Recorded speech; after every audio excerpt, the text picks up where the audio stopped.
പ്രാർത്ഥിക്കുന്നത്? അവസാനം വീണ്ടും 6 കാലുള്ള കട്ടിലിൽ വെച്ച് നിക്ഷയിക്കപ്പെട്ട 6 അടി മണ്ണിലേക്ക് വെച്ച് സ്ലേവിട്ട് 3 പിടി മണ്ണ് വാരിയിട്ട് നാട്ടുകാരും കുടുംബക്കാരും നമ്മളെ ഒറ്റക്കാക്കി തിരിച്ചു പോകുന്ന, പിന്നീട് റബ്ബിനെ കണ്ടുമുട്ടുന്ന കാലം വരെ ഒറ്റക്ക് ജീവിക്കേണ്ട സ്വന്തം ഖബറും മരണവും എപ്പോഴെങ്കിലും നമ്മളൊരു 15 മിനിറ്റ് ഇരുന്ന് ആലോചിച്ചു നോക്കിയിട്ടുണ്ടോ? ആർക്കൊക്കെ വെറുപ്പുണ്ടെങ്കിലും, ആരൊക്കെ ഇഷ്ടപ്പെടുന്നില്ലെങ്കിലും, ആരുടെയും സമ്മതങ്ങൾക്ക് കാത്തു നിൽക്കാതെ മരണം ഓരോരുത്തരെയായി തിരിച്ചു കൊണ്ടുപോകുകയാണ്. ഈ സംസാരിച്ചു കൊണ്ടിരിക്കുന്ന ഞാൻ എന്റെ നാടായ നന്മണ്ടയിലേക്ക് എത്തുമോ? നേരം വെളുത്തന്നെ യാത്രയാക്കിയ എന്റെ ഭാര്യയുടെ കണ്ണുകൾ ആയുസോടെ എനിക്ക് തിരിച്ചു കാണാൻ പറ്റുമോ എന്നുറപ്പില്ലാത്തൊരു വസ്തുവാണ് ഞാൻ.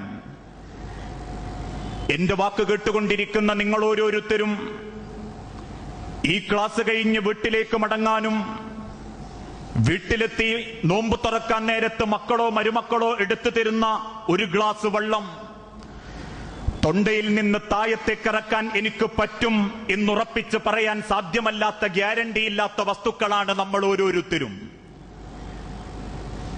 ഒരിക്കലും നമ്മളുടെ മനസ്സിന്റെ ആഗ്രഹങ്ങളും സ്വപ്നങ്ങളും എല്ലാം പൂർത്തീകരിച്ചിട്ടല്ല അല്ലാഹ് നമ്മളെ മരിപ്പിക്കുന്നത്. അങ്ങനെയായിരുന്നെങ്കിൽ നമ്മളെ പലരെയും മരിപ്പിക്കാൻ പടച്ച തമ്പുരാന് സാധിക്കുകയില്ലായിരുന്നു. അത്രമാത്രം സ്വപ്നങ്ങളും ആഗ്രഹങ്ങളും എന്റെയും നിങ്ങളുടെയും ഉള്ളിലുണ്ട്. ആ ആഗ്രഹങ്ങളോ സ്വപ്നങ്ങളോ പടച്ച തമ്പുരാൻ പരിഗണിക്കുന്നില്ല എന്ന് ബോധ്യപ്പെടുത്തുന്ന പല മരണവാർത്തകളും പത്രത്താളുകളിലൂടെയും കുടുംബത്തിലൂടെയും നമ്മൾ കേട്ടുകൊണ്ടിരിക്കുന്നു.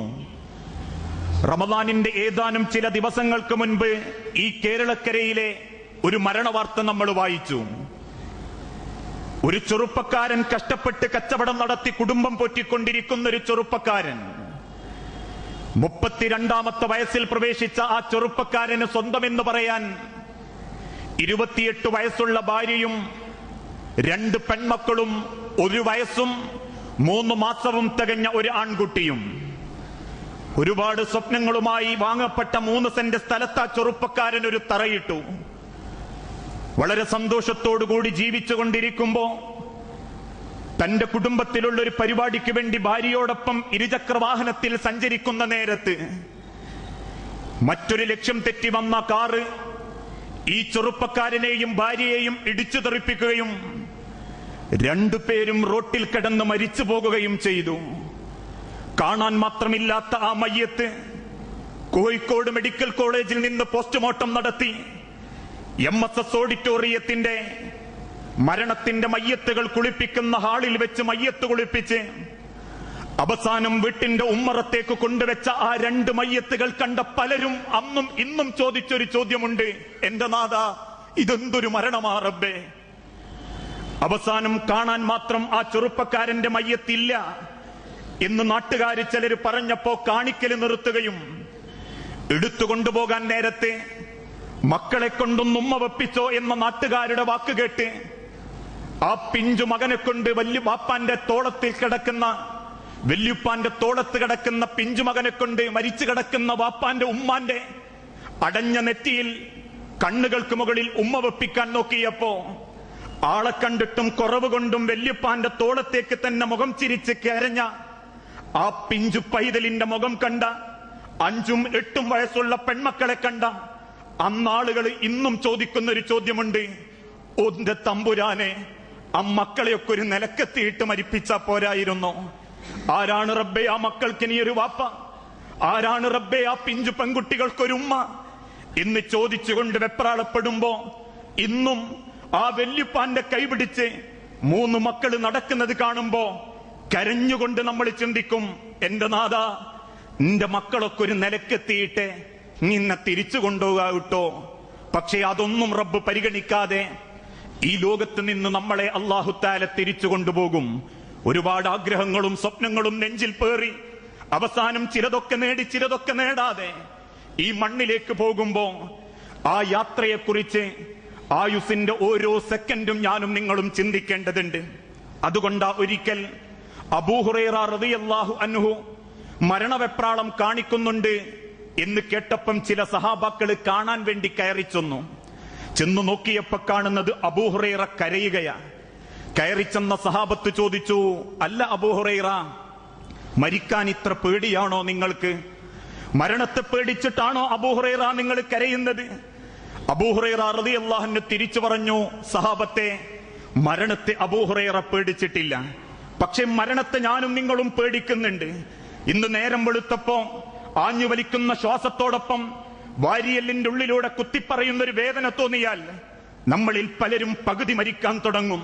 മക്കളെയും കൂട്ടി ഹോസ്പിറ്റലിൽ കയറി ചെന്ന് എല്ലാ ടെസ്റ്റും നടത്തി, എല്ലാ സ്കാനിങ്ങും നടത്തി അതൊരു ഗ്യാസിന്റെ വേദനയാണെന്ന് തിരിച്ചറിയുന്നത് വരെ നമ്മളിൽ ചിലര് മരിക്കുന്നൊരു മരണമുണ്ട്. വല്ലാതെ ഉരുകി എന്ത് സംഭവിക്കുമെന്ന ബേജാറോടെയുള്ള ജീവിതം. പക്ഷേ അബൂ ഹുറൈറ തിരിച്ചു പറഞ്ഞു, മരണത്തിനിക്ക് പേടില്ല സഹാബത്തെ. പിന്നെന്തിനാ അബൂ ഹുറൈറ നിങ്ങൾ കരഞ്ഞത്? തളർന്നുപോയ കൈകളെടുത്ത് വീട്ടിന്റെ വാതിൽക്കിലേക്ക് വിരൽ ചൂണ്ടി അബൂ ഹുറൈറ പറഞ്ഞു, അസ്സഫറു തവീലുൻ, ഞാനൊരു യാത്രക്കിറങ്ങുകയാ.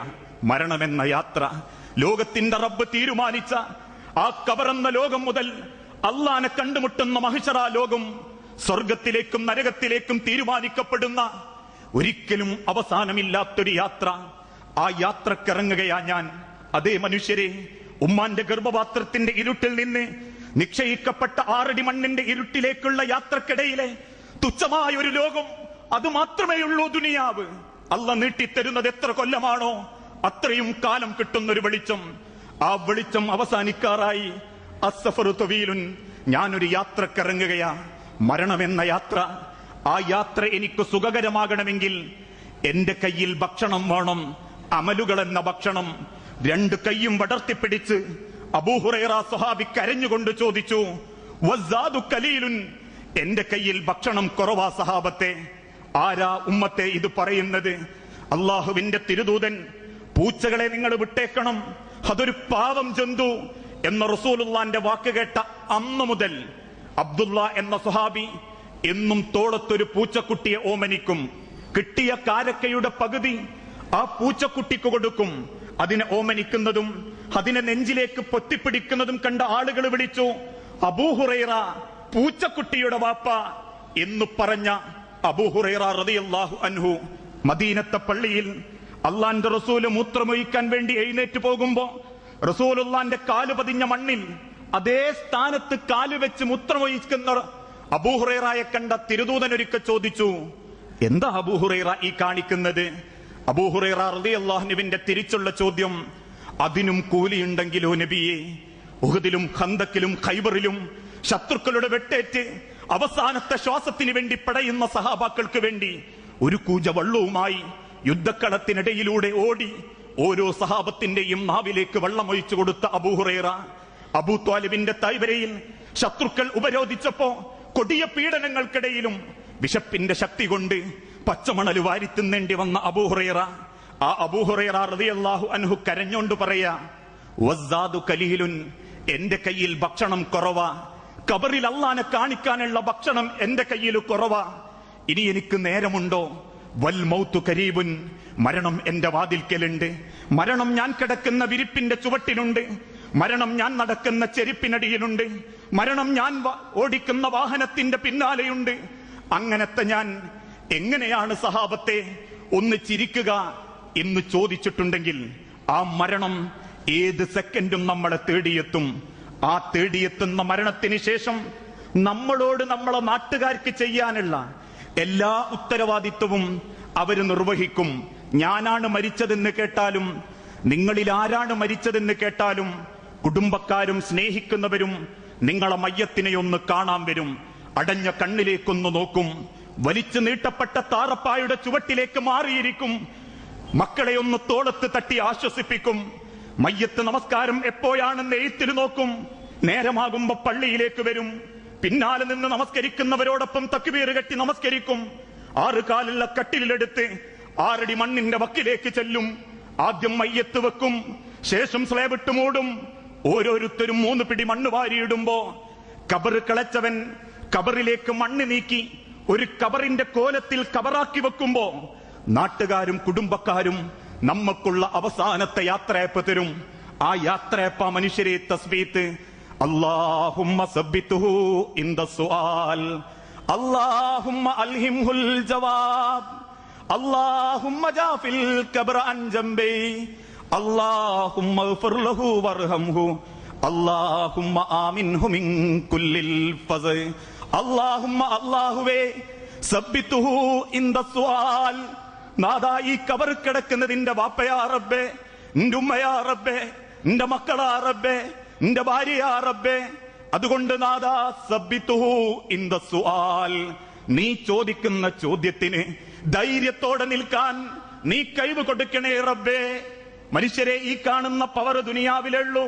പണം കൊണ്ടും അധികാരം കൊണ്ടും തറവാട്ട് കൊണ്ടും ആരുടെ മുൻപിലും എഴുന്നേറ്റ് നിൽക്കാനുള്ള പവർ ഈ ദുനിയാവിലെ മണ്ണിന്റെ പുറത്തേയുള്ളൂ. 6 അടി മണ്ണിൽ വെച്ചാൽ ഒന്ന് എഴുന്നേറ്റിരിക്കാൻ പോലും അള്ളാന്റെ കാരുണ്യം വേണം, അള്ളാഹുവിന്റെ ശ്രേഷ്ഠത വേണം. ആ ശ്രേഷ്ഠതക്ക് വേണ്ടി ആ കബറും പുറത്തുനിന്ന് ആളുകൾ ചോദിക്കുന്നത് സബ്ബിതുഹു ഇൻദ സുആൽ, അല്ലാഹുമ്മ അൽഹിംഹുൽ ജവാബ്. നാദാ നീ ചോദിക്കുന്ന ചോദ്യത്തിന് ഉത്തരം മുട്ടിപ്പോകാതെ മറുപടി പറയാൻ കഴിവ് കൊടുക്കണേ നാദാ. മൻ റബ്ബുക എന്ന് ചോദിക്കുമ്പോ മാ ദീനുക എന്ന് ചോദിക്കുന്ന സമയത്ത് മാ ഹാദൽ കിതാബ് മാ ഹാദർ റസൂൽ എന്ന് ചോദിക്കുമ്പോ എനിക്കറിയില്ല റബ്ബേ.